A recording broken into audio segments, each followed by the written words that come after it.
Trump está lá falando de novo. Hoje o mercado financeiro está sentindo com muita força o que está acontecendo. Ontem nem tanto, foi só o preço do petróleo que deu uma grande oscilada para cima, mas hoje, além do petróleo, o dólar aqui no Brasil está disparando. E a Bolsa de Valores está, lá embaixo, fazendo um movimento contrário. Mais cedo chegou a bater em 4,5% de queda. Isso é muito difícil de acontecer, mas hoje aconteceu, né, Vitor Lupato? Boa tarde. Oi, Vitor, bem-vindo. Tudo bem, Joel, Ana, boa tarde para vocês, para todos os ouvintes. Pois é, ontem, nesse mesmo horário, né, a gente conversava aqui no Bora Brasil, dizendo que no primeiro dia de mercado aberto, depois do início desse conflito no Oriente Médio, as consequências não eram tão grandes e nem tão graves quanto se esperava. Agora, nesta terça-feira, nós já temos um cenário um pouco pior, é verdade, principalmente quando a gente olha para o preço do barril de petróleo Brent, que, de novo, pelo segundo dia consecutivo, está batendo quase 7% de alta. Alguns analistas especializados nisso dizem que o barril de petróleo pode chegar a $100, algo que não acontece há muito tempo. Estava perto dos 70 quando o conflito começou. Hoje já está sendo comercializado no mercado internacional a $82,98, uma variação nesta terça-feira de 6,74%. Muito disso, pelo que a Ana estava falando agora há pouco, o Estreito de Hormuz, que é controlado ali pelo Irã.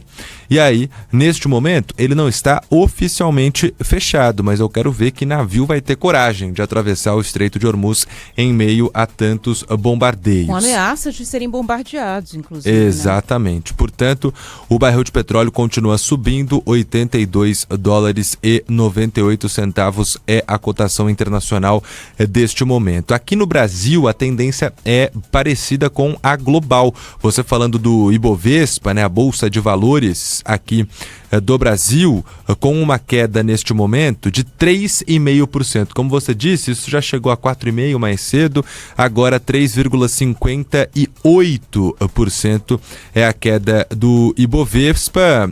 Por exemplo, o Dow Jones, que é o índice da Bolsa de Valores dos Estados Unidos, com uma queda menor de 1,41%. E aí, se a gente for observar outras importantes bolsas de valores e seus índices pelo mundo, a da Alemanha com uma queda de 3,59%, temos também as da Ásia em média com queda de 3% também nesta terça-feira. Parece que sim, a Bolsa de Valores começa a sentir com um pouco mais de força, até por essas declarações de ontem, né, dizendo que esse conflito deve sim durar pelo menos um mês ou até mais do que isso, os Estados Unidos bancando que só vão parar depois que todos os objetivos forem concluídos. Sabe quanto que estava o Brent, o barril do petróleo Brent no final do ano passado? $60. Oh, que diferença. $59. Hoje já está em 84, batendo 84. Exatamente. Nossa. Neste momento, pelo mercado internacional, está em $83, 83 mas continua subindo, essa que é a verdade, né? Se você ontem. tirar o efeito guerra, hoje é dia 3, né?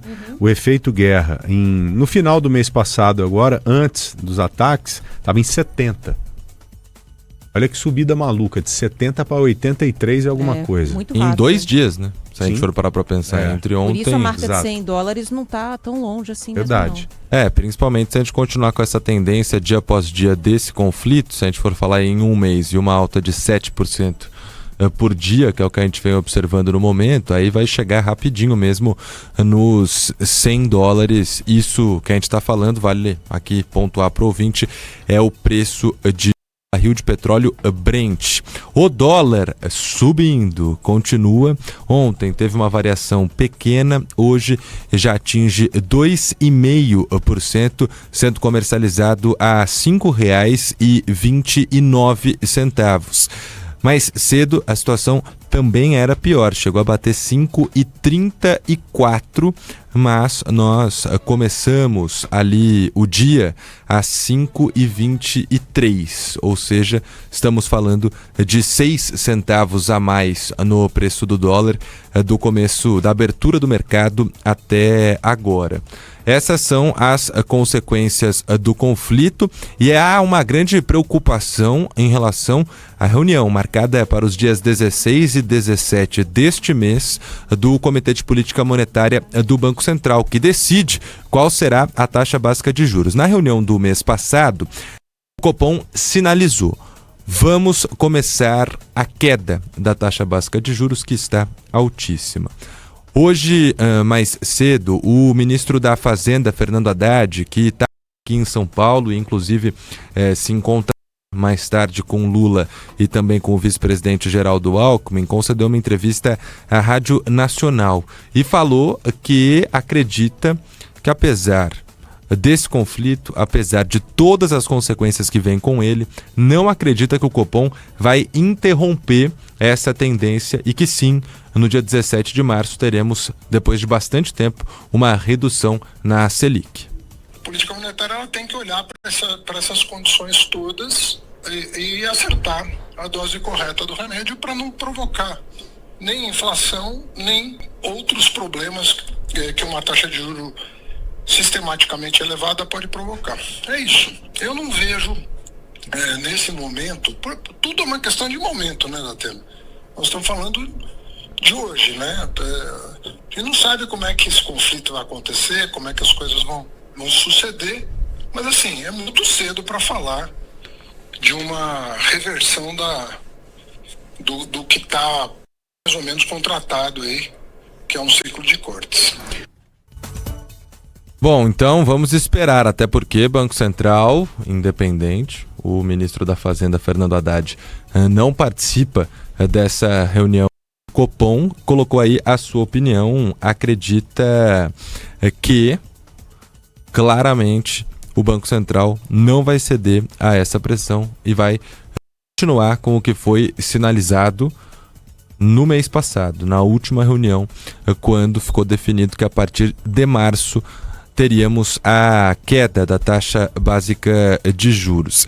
A gente estava falando aqui do preço do barril do petróleo, né, que deve, se continuar nessa tendência de alta, chegar aos $100. A última vez que isso aconteceu foi em fevereiro de 2022. E o que levou o preço do barril do petróleo a atingir essa marca dos $100? A invasão da Rússia à Ucrânia, ou seja, quando começamos um outro conflito, tivemos essa marca atingida. Depois, a situação foi sendo controlada. Chegamos, como o Joel disse, no fim do ano passado, a $60 o preço do barril.